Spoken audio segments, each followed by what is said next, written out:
다시 일어서는 힘이라는 제목으로 오늘 시간에 말씀을 나누고자 합니다. 오늘 말씀은 여리고성 전투 승리 이후의 사건을 다루고 있습니다. 여리고성은 철옹성이죠. 도저히 인간의 힘으로는 무너뜨릴 수 없을 것만 같은 요새가 무너졌습니다. 이 여리고성 어떻게 무너졌습니까? 이스라엘의 힘으로 했나요? 아니죠. 하나님께서 일하여 주신 것이죠. 여리고성의 승리의 키워드는 무엇인가 하면, 핵심은 무엇인가 하면 순종이에요. 하나님께서 말씀하신 대로 그대로 따라가니까 여리고성이 무너졌다고요. 여러분, 이 순종이라고 하는 키워드 핵심을 반드시 기억하시기를 바랍니다. 하나님이 우리에게 주신 두 가지 큰 계명이 있죠. 위로는 하나님을 어떻게 해요? 사랑해요. 이웃은 어떻게 해요? 사랑해요. 그래서 하나님이 우리에게 주신 두 가지 큰 계명이 있죠. 하나님 사랑과 이웃 사랑이 있는데, 하나님을 사랑하는 가장 대표적인 방법 중에 하나가 무엇인가 하면 순종입니다. 이웃을 향해서 어떨까요? 이웃을 사랑하는 가장 대표적인 방법은 무엇일까요? 사랑이라고 하는 개념이 너무 폭넓잖아요. 이웃을 사랑하는 가장 대표적인 방법은 용서입니다.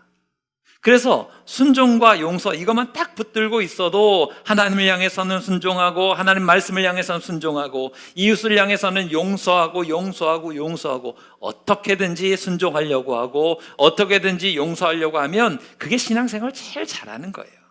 여러분 안에 하나님을 사랑하고 이웃을 용서하고, 하나님께 순종하고 이웃을 용서하는 귀한 모습이 있게 되기를 주님의 이름으로 축원합니다. 여리고의 승리가 그렇습니다. 도저히 넘을 수 없을 것만 같았던 철옹성이었는데 하나님의 말씀에 순종하니까 엄청나게 큰 승리를 거두어요. 그런데 아이성, 말 그대로 작은 성이에요. 아이와 같은 성이라고 이해하시면 됩니다.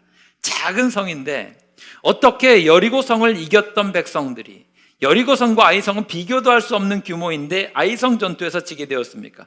이 아이성의 실패와 여기에서 다시 한번 일어서는 모습을 통해서 우리가 승리하는 믿음의 길이 무엇인지를 생각해 보며 은혜를 나누고자 합니다. 첫 번째, 왜 이들이 무너졌고 어떻게 다시 한번 일어설 수 있는가? 첫 번째는 기도입니다. 여러분, 기도가 승리의 성패를 좌우하는 것을 믿으시기를 바랍니다. 그냥 공식처럼 외우시면 됩니다. 기도하면 승리, 기도 안 하면 뭐예요? 패배예요. 요거를 그냥 기도가 중요하다 이게 아니라 그냥 공식처럼 외우십시오. 기도하면 언제나 승리하게 될 줄 믿으시기 바랍니다. 기도하는 자들은 무너집니다. 여기에 바로 승패 모든 차이가 있습니다. 그 큰 철옹성이었던 여리고를 무너뜨린 이스라엘 백성들이 작은 아이성 앞에서 패배했던 이유가 무엇입니까? 오늘 말씀을 보시면 아시겠지만 기도했다는 이야기가 나와요? 안 나와요? 안 나와요. 하나님 앞에서 하나님이 이 문제가 있습니다. 도와주십시오. 하나님을 찾는 모습, 예배하는 모습, 하나님의 뜻을 기다리는 모습 아무것도 없습니다. 우리는 흔하게 생각할 때 앞에 있는 성이 크냐, 앞에 있는 성이 작으냐, 우리의 인생 속에서도 문제가 크냐, 문제가 작으냐 이런 것들 굉장히 많이 따집니다. 여리고성은 굉장히 크니까 하나님의 도우심을 좀 구해야 되고 열심히 무언가를 좀 해봐야 될 것 같고, 아이성을 보니까 좀 하찮아 보여요. 별거 아닌 것 같아 보여요. 문제도 아닌 것 같아 보여요. 많이 올라갈 것도 없어. 2-3천 명만 올라가면 우리는 얼마든지 여리고성을 정복했으니까 아이성도 이길 것 같아요. 그냥 갑니다. 우리는 이것을 따집니다. 우리의 인생 속에서도 내 앞에 있는 문제가 여리고이냐, 내 앞에 있는 문제가 아이성이냐, 여기에 관심이 있는데 하나님의 관심은 그런 거 아닌 것 같습니다. 하나님의 관심은 어디에 있습니까? 기도가 있느냐, 기도가 없느냐입니다. 이건 우리 신앙생활 속에서 고스란히 적용될 수 있는 문제입니다. 기도하면 승리, 기도 안 하면 패배라고 이야기했죠. 그러면 여러분, 우리 어떻게 해야 됩니까? 어떻게든지 기도하는 믿음이 되어야 되는 우리 모두가, 우리 즐거운 교회가 되기를 주님의 이름으로 축원합니다. 그러니까 목회는 그런 것 같습니다. 목회는 무엇입니까? 라고 물으면 어떻게든지 우리 교회 성도님들 모두 다 모든 상황 속에서 승리하게 만드는 것, 이게 목회잖아요. 목사가 해야 될 역할이 바로 그것입니다. 그러면 어떻게 해서든지 기도의 자리로 여러분을 끌어 모아야 돼요. 그게 특별 새벽 기도회가 되든지 이번 부흥회가 되든지 어떻게든지 기도의 자리로 여러분들을 불러 모아야 그것이 승리를 만들어낼 수 있으니까, 설득을 하든지 사정을 좀 하든지 아니면 어떻게든지 압박을 하든지 어떻게든지 승리의 길로 이끌 수 있는 방법을 모색해야 된다라고 하는 거죠.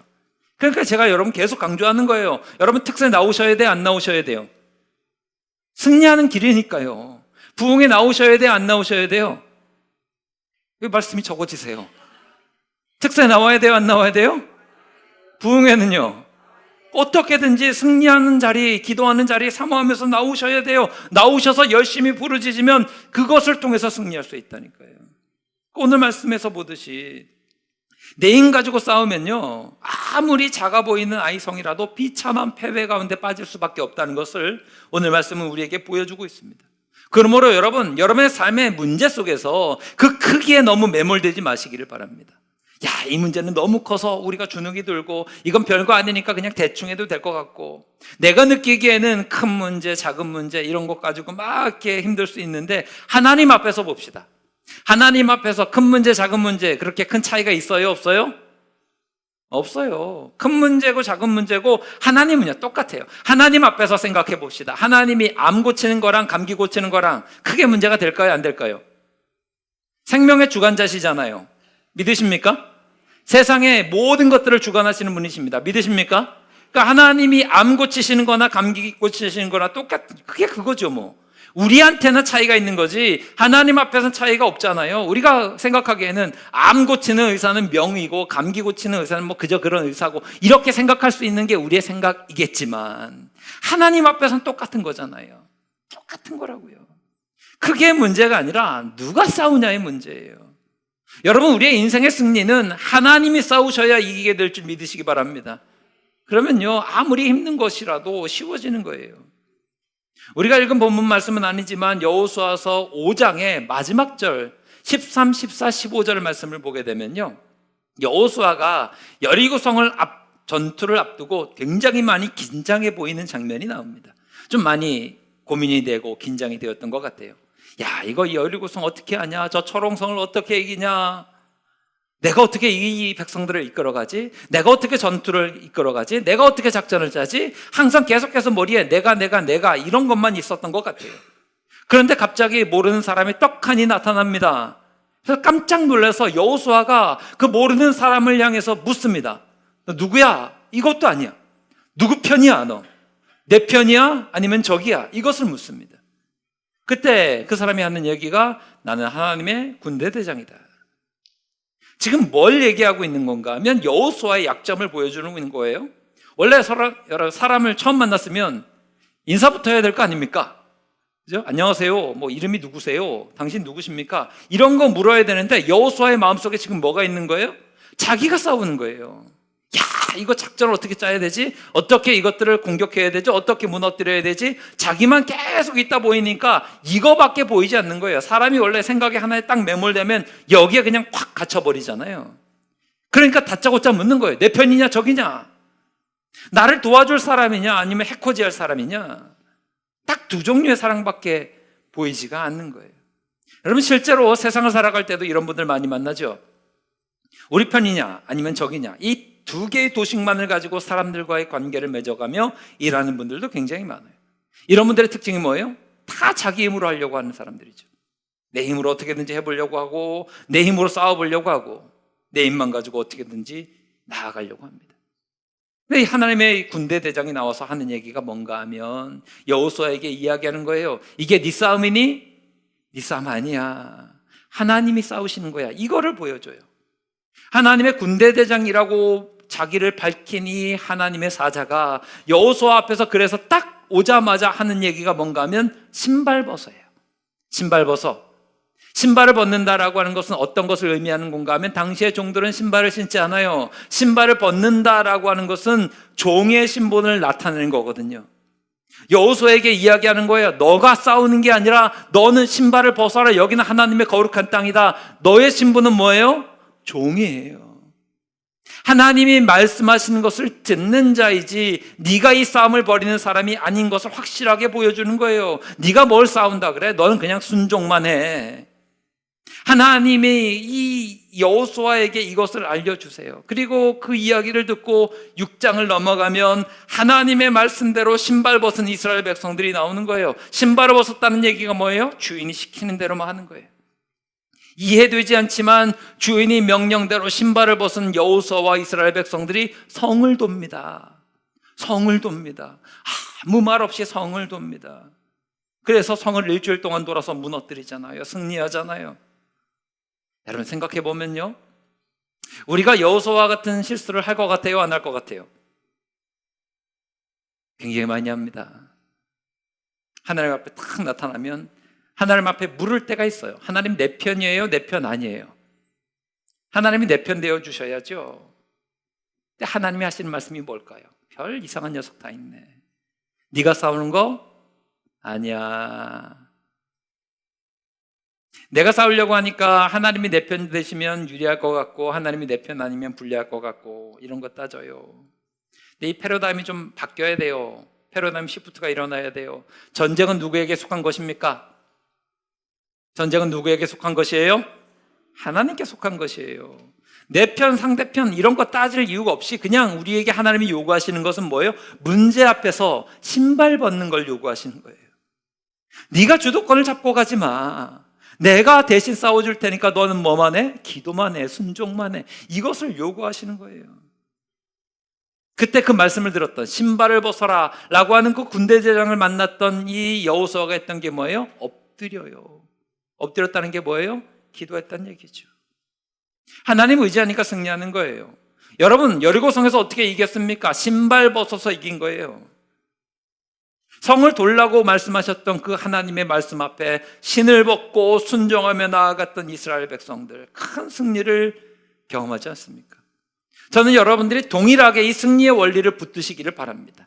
여러분이 넘어지셨더라도 다시 한번 일어설 수 있는 힘은 어디에 있을까요? 하나님 앞에서 부르짖는 모습, 이거 아니면 안 됩니다. 제가 종종 말씀드리잖아요. 성도는 기도하는 사람입니까? 기도하지 않는 사람입니까? 믿으십니까? 그러니까 놀라운 일들이 벌어지잖아요. 우리는 성도가 기도하는 사람인 줄 알면서도 기도를 안 해요. 다시 한번 일어설 수 있는 힘은 어디에 있습니까? 기도에 있어요. 그런데 문제는 뭐예요?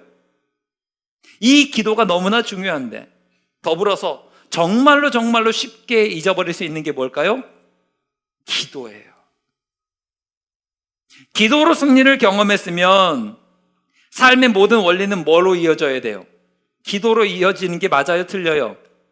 맞지요? 아니 내가 기도해서 승리했어요. 신발 벗으라는 말씀에, 하나님의 말씀에 순종하면서 기도하고 순종하니까 승리를 경험했어요. 그러면 이후에 모든 삶이 승리로 이어지려면 내가 뭐 해야 돼요? 기도하고 주신 말씀에 순종하면 되는 거예요. 그런데 이걸 금방 잊어버려요. 자기가 이긴 줄 알아. 꼭 무슨 물고기 IQ 있죠. 낚시하는 분들이 그렇다면서요. 물고기 IQ는 완전히 이상하다고. 한번 물었다가 잠시 뒤에 벗어나면 또다시 그놈이 또 문다고. 그죠? 딱 그런 모습이에요. 여호수아를 보게 되면 굉장히 좋은, 존경받을 만한 믿음의 사람인 건 맞는데 머리는 좀 나쁜 것 같아요. 금방 잊어먹어요. 근데 여러분, 이게 여호수아에게만 해당되는 게 아니라 우리는 안 그렇습니까? 정말 쉽게 잊어버리는 게 뭘까요? 기도예요. 금방 잊어버려요. 아이성 앞에 보니까 별로 문제가 아닌 것 같아요. 작으니까 여리고를 자기 힘으로 이긴 줄 알고 또 크기를 따져요. 별거 아니에요. 기도했다는 얘기가 없어요. 그러니까 지는 거죠. 저는 여러분, 여기 계셔서 이렇게 예배 드리신 여러분들 가운데 여리고 같은 문제를 만나셨던 분들을 알고 있습니다. 간절히 그 문제 앞에서 기도하셨던 분들을 기억하고 있습니다. 그리고 간절히 기도해서 하나님의 응답을 받아서 승리하고 평안으로 인도받은 분들을 알고 있습니다. 어느 순간 기도의 자리를 멀리 하시는 분들도 있어요, 없어요? 찔리실 줄 믿습니다. 진짜로 문제 앞에서 간절히 기도해서 하나님의 은혜를 그 문제 앞에서 부르짖고 눈물 흘리고 함께 기도하고 했었던 일들이 있는데 이게 어느 순간인가 지나갔어요. 그러니까 기도를 잊어요. 안 해도 되는 줄 알아요. 목사로서는 아쉽고 답답해요. 또 여리고를 주셔야 되나? 또 뭔가 좀 있어야 되나? 여러분, 승리하고 다시 일어서는 성도가 되기 위해서 기도를 반드시 지키기를 주님의 이름으로 축원합니다. 그러니까 세상 만사는요, 그런 게 있어요. 적당히 하는 게 중요해요. 그런 얘기 있잖아요. 적당히 해라. 어느 정도 수준 맞게 이렇게 적당히 하라 그러잖아요. 그런데요, 여러분, 넘쳐도 되는 게 있습니다. 넘쳐도 되는 게 뭐가 있냐면 감사. 넘쳐도 될까요? 안 넘쳐도 될까요? 넘쳐도 됩니다. 감사는 넘치게 하십시오. 하나님을 향한 감사, 사람을 향한 감사는 막 오버해서 해도 좋아요. 너무 좋아요. 감사하는 삶, 넘치는 감사 너무 좋죠. 용서도 마찬가지예요. 용서도 좀 오버해서 하십시오. 넘치게 하셔도 전혀 문제가 되지 않아요. 그러면 좋은 거죠. 사랑 마찬가지죠. 오버해서 사랑하고 칭찬도 좀 많이 하십시오. 특별히 여러분, 칭찬에 인색하지 마시기 바랍니다. 칭찬에 인색한다고 여러분 돈이 생겨요? 부자가 돼요? 그러니까 아까워하지 마시고 계속해서 칭찬을 하세요. 별거 아닌 것도 막 넘치게 하셔도 돼요. 그런데 무엇보다도 넘치게 해도 되는 게 뭐냐면 기도예요. 그런 얘기가 있어요. 기도에는 커트라인이 있어요, 없어요? 없어요. 기도에는 제한이 없어요. 그러면 이 제한이라는 얘기가 뭔가 하면 담임 목사는 2시간, 하루에 딱 기도 분량이 있어요. 2시간만 기도할 수 있어요. 장로님들은 1시간 반만 기도할 수 있어요. 권사님들은 1시간 기도하실 수 있고, 집사님들은 30분만 기도하실 수 있어요. 그 이상 넘어가면 안 돼요. 평신도분들은 20분 이상 기도하면 안 되는 거예요. 만약에 이런 제한이 있어요. 만약에 어떤 평신도분이 기도할 거리가 있어서 20분 넘게 기도하면 장로님들이 가셔서 툭툭 건드리는 거예요. 그러시면 안 되죠. 20분 넘으셨어요. 가세요. 경고 한번. 다음번에 또 기도할 게 있어서 한 20분 넘게 기도하면 두 번째 또 오셔서 툭툭 건드리면서 그만, 이제 분량 넘어갔으니까 이러지 마세요. 경고 2번, 경고 3번이면 교회에서 쫓겨나고 막 이렇게 된다 그러면 여러분 어떻게 될까요? 그러면 더 아우성이 나서 더 열심히 기도하실 수 있을 것 같아요. 하나님, 우리 교회 이상합니다. 20분밖에 기도의 시간을 허락받지 못했는데 기도할 거리가 너무 많아서 1시간 기도하는데 하나님 좀 봐주세요. 막 이렇게 할 수도 있지 않습니까? 근데 이거 아니잖아요. 기도에는요, 제한이 있어요, 없어요? 없어요. 충분히 구하면 하나님이 반드시 승리의 길로 인도하여 주실 줄 믿습니다. 그러니까 주기도문에서도 우리가 기도하잖아요. 하나님 앞에서 예수님이 우리에게 가르쳐 주신 기도 가운데 일용할 양식을 달라고. 이게 반드시 먹을 것만 해당되겠습니까? 영적인 공급도 말하는 거죠. 우리는 말씀도 먹어야 되지만 기도를 먹고 살아야 됩니다. 할렐루야. 기도 먹고 살아야 돼요. 밥만 먹으려고 하지 마시고 기도를 먹고 기도를 통해서 힘을 얻어서 살아가시는 여러분들 되시기를 바랍니다. 밥은 과식하잖아요. 왜 기도는 과식을 안 하십니까? 밥 먹고 살찌고 막 이러잖아요. 저는 여러분이 기도 많이 먹고 기도로 좀 비만이 되시기를 바랍니다. 그러니까 그냥 살 비만 말고 기도 비만 얼마나 좋아요. 기도를 너무 많이 먹어서 막 기도가 막 이만큼 좀 넘치도록 하십시오. 다시 일어서는 힘은 어디에 있습니까? 이스라엘 백성들이 하나님의 뜻을 찾고 하나님의 음성을 들었던 그 기도 가운데 아이성에서 일어날 수 있으니 여러분들 모두가 하나님 앞에서 기도로 일어설 수 있는 복된 모습이 있기를 주님의 이름으로 축원합니다. 두 번째는 공동체의 죄예요. 이건 공동체의 문제거든요. 다시 일어날 수 있으려면 어떻게 해야 됩니까? 공동체가 굉장히 중요합니다. 이 공동체의 문제가 승패를 좌우합니다. 아이성의 패배의 원인이 무엇인가 하면 정확하게 이 여호수아 7장은 알려줘요. 아간이라고 하는 사람의 죄 때문에 무너지게 되었다고. 그런데 여러분 보세요. 아간 한 사람의 범죄가 한 명의 범죄로 끝납니까? 그렇지 않아요. 한 사람의 범죄가 한 사람의 그런 형벌로 끝납니까? 그렇지 않아요. 한 사람의 죄인데 공동체 전체가 죄의 대가를 담당해요. 아이성에서 실패하고 무너지게 되는 일들이 다만 아간 한 명의 문제가 아니었다는 거죠. 한 명의 죄는 한 명의 죄로 그치는 게 아니라 공동체가 담당해야 되는 문제다라는 것을 이 아이성의 패배는 우리에게 보여줍니다. 여러분, 아간의 죄가 있어요. 그러면 이걸 정죄하고 비난하고 막 무너뜨리고 공격하고 하는 게 아니라 중보기도 하셔야 되는 거예요. 아간만의 죄가 아니라 우리의 죄예요. 그 사람은 죽을 죄를 졌으니 죽어도 마땅한 사람이고 나는 착한 사람이고 나는 믿음 좋은 사람이니까 나는 괜찮을 거야, 이러는 게 아니라 그 죄로 인해서 함께 무너지는 거예요. 아이성 전투가 우리에게 이걸 보여주는 거예요. 공동체성이 있어야 되는 거예요. 그래야 일어납니다. 교회 안에서도요, 무너진 사람 한 명을 그냥 내버려 두는 거, 이걸로 끝나는 게 아니라 공동체성으로 함께 세워져 나가야 되는 게 있어요. 옛날에 노래 있죠. 그 작은 연못이라는 노래. 물고기 2마리 살았는데 둘이 싸우다가 한 마리 죽어버려서 너무 죽어버리면 좋겠다 그래서 한 마리 죽었는데 그 연못이 혼자 살아서 좋아요? 아니죠. 나중에 물고기가 썩어서 그 연못이 다 썩은 물이 되니까 같이 다 죽어버려요. 우리가 해야 될 일이 뭘까요? 기도예요. 함께 기도해야 돼요. 함께 믿음의 공동체를 만들어 나가야 되는 거예요.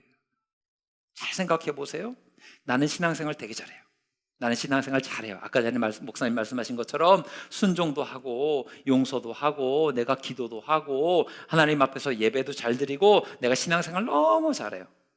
근데 저쪽에 있는 어떤 사람은 자꾸 농땡이를 쳐. 기도도 안 해. 예배도 왔다 갔다 하고 뭘 하자 그러면 돕지도 않아. 그러면 그걸 보면서 정죄하는 게 아니라 여러분이 대신 회개를 해주셔야 돼요.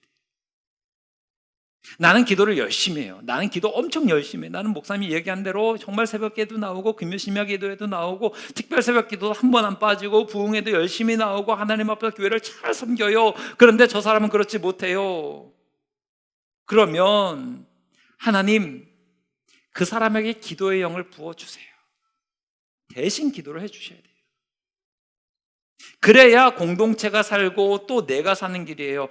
아까 전에 욥의 이야기 말씀드렸잖아요. 욥의 가정이 되는 가정이었던 이유가 무언가 하면 아버지가 대신 아들들을 모아놓고 대신해서 번제를 드리는 거예요. 아들들은 그렇게 할 생각을 못했지만 아버지가 앞장서서 그들을 위해서 그렇게 번제를 드리니까 하나님 저들이 혹시 마음으로라도 하나님을 욕되게 했을까 두렵습니다 하면서 자녀를 대신해서 회개하는 아버지가 있어요. 그러니까 그 가정은 되는 가정인 거죠. 아간의 범죄를 다루실 때도 보세요.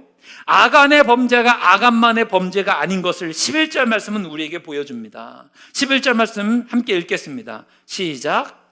이스라엘이 범죄하여 내가 그들에게 명령한 나의 언약을 어겼으며 또한 그들이 온전히 바친 물건을 가져가고 도둑질하며 속이고 그것을 그들의 물건들 가운데에 두었느니라. 보세요. 이스라엘이 범죄했고 내가 그들에게 명령한 나의 언약을 어겼대요. 그들이 온전히 바친 물건을 가져갔대요. 아간을 지적하고 있는 게 아니에요. 지금은 아간이 대표적으로 하나님 앞에서 징벌받은 인물이 되긴 하지만 이스라엘이 범죄해서 언약을 어기고 온전히 바친 물건을 도둑질한 거예요. 아간 혼자만의 범죄가 아니에요. 이스라엘의 범죄예요. 여러분 기억하십시오. 우리는 함께 잘 돼야 됩니다. 할렐루야. 함께 은혜 받아야 됩니다. 할렐루야. 교회가 부흥하려면 이런 모습이 반드시 있어야 돼요. 그래서 여러분 어떤 결심을 하는 것도 굉장히 중요합니다. 하나님 내가 열심히 기도하겠습니다. 내가 기도의 자리를 지키겠습니다. 예배자 되겠습니다. 예배로 하나님께 영광 돌리겠습니다. 어떻게든지 헌신하겠습니다. 무엇을 하겠습니다. 결단하는 것도 중요한데 이것에 더불어서 여러분이 지혜를 가지셔야 될 게 무엇인가 하면 적절한 환경 속에 들어가시는 게 굉장히 중요합니다. 결단도 중요하고 결심도 중요하지만 이 결단과 결심을 이루기 위해서 적절한 환경 안에 들어가면 훨씬 더 가속을 얻으실 수 있어요. 예를 들어서 이런 거예요. 하나님 나는 이제부터 집에서 기도하겠습니다. 여러분 이렇게 기도하고 계시면 경험해 보신 분들은 많으실 텐데 기도하려고 하면 혼자 방문 닫고 기도하려고 그러면 밖에서 소리 들려요 안 들려요? 나는 기도하겠다는데 집안 식구들이 협조를 안 해줘. 자꾸 TV 틀어놓고 TV 소리 들리고 그럼 집중이 안 되죠. 기도하려고 하다 보면 잠이 와요 안 와요? 잠이 오죠.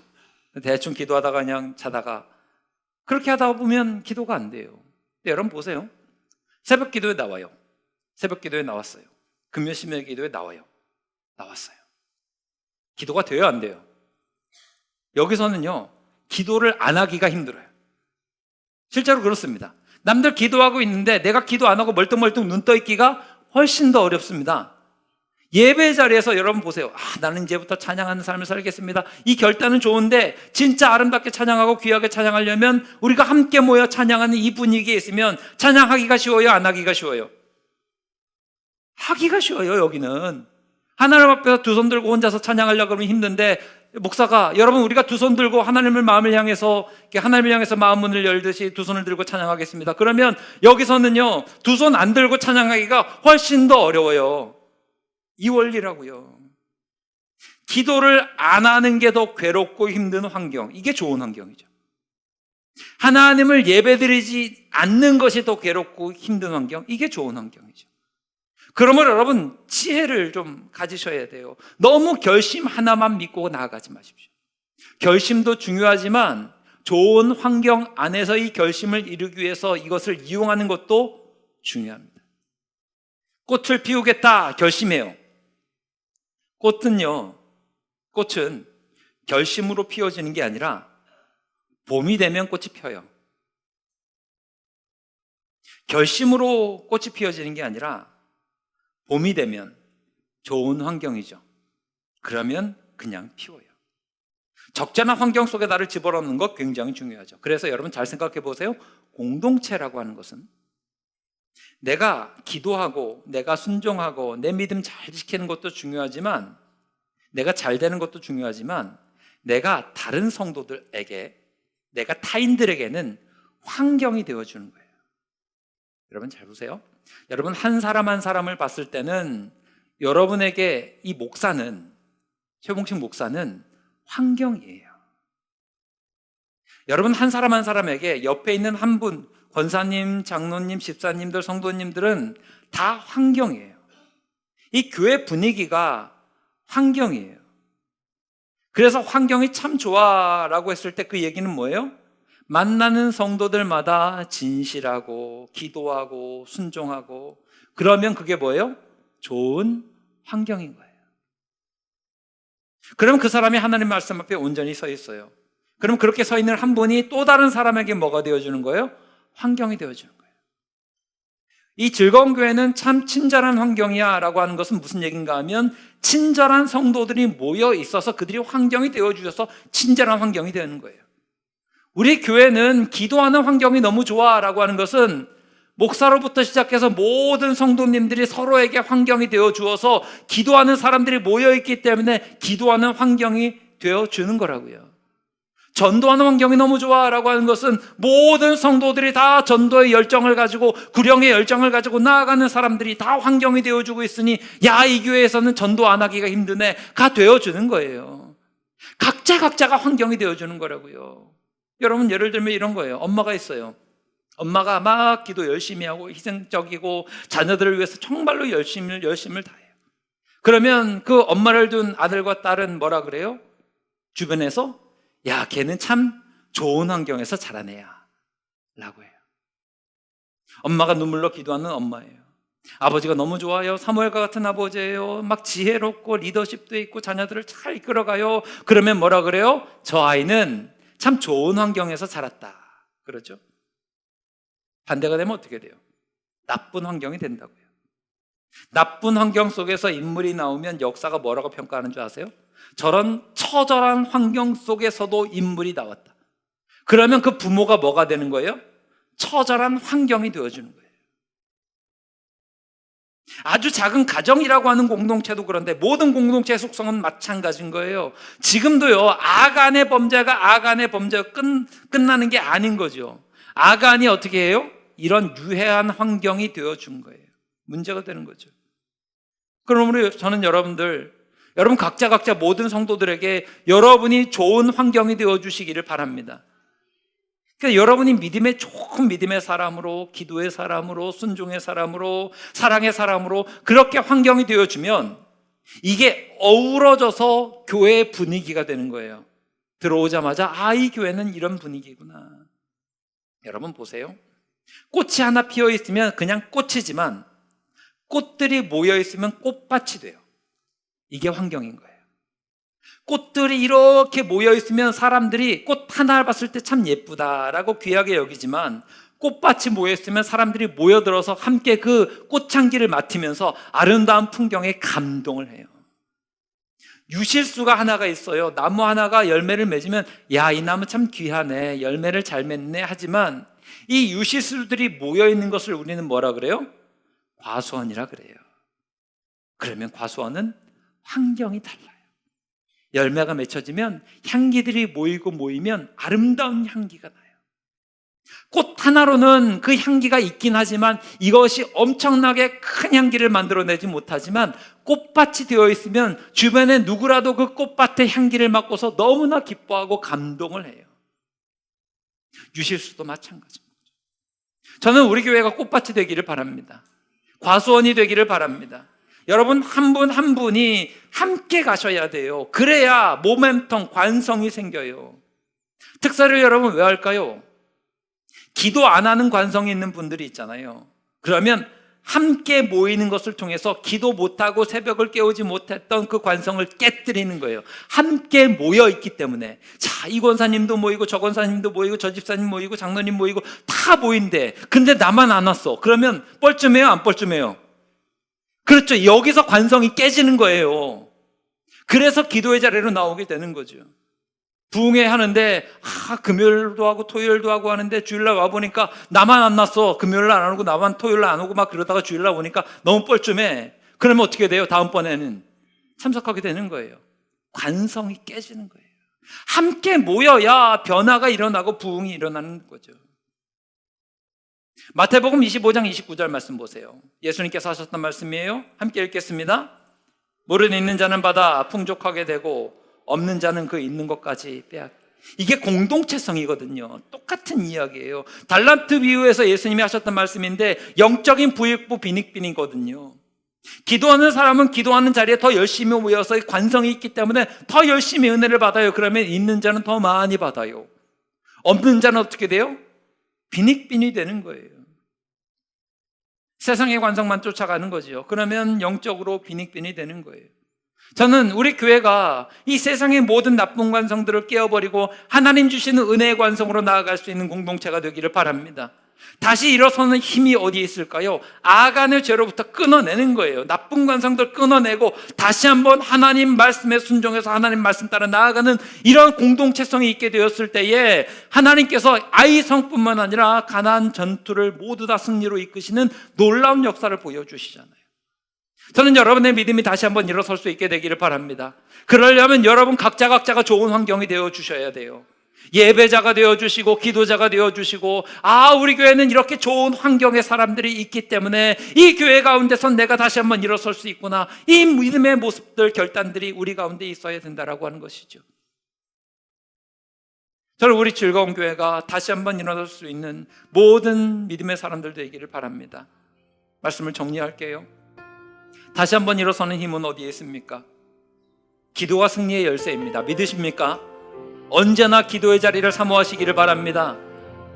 내가 좋은 환경 되어주면 됩니다. 여러분이 먼저 좋은 믿음의 사람, 좋은 환경, 사랑의 사람, 용서의 사람, 순종의 사람, 헌신의 사람 되어주십시오. 그러면 이 즐거운 교회라고 하는 공동체가 넘어진 자들을 일으킬 수 있는 귀한 믿음의 공동체가 되어서 언제든지 승리의 길로 나아갈 수 있어요. 바라기는 하나님이 기뻐하시는 승리와 부흥의 역사가 우리 교회 가운데 나타나기를 주님의 이름으로 축원합니다.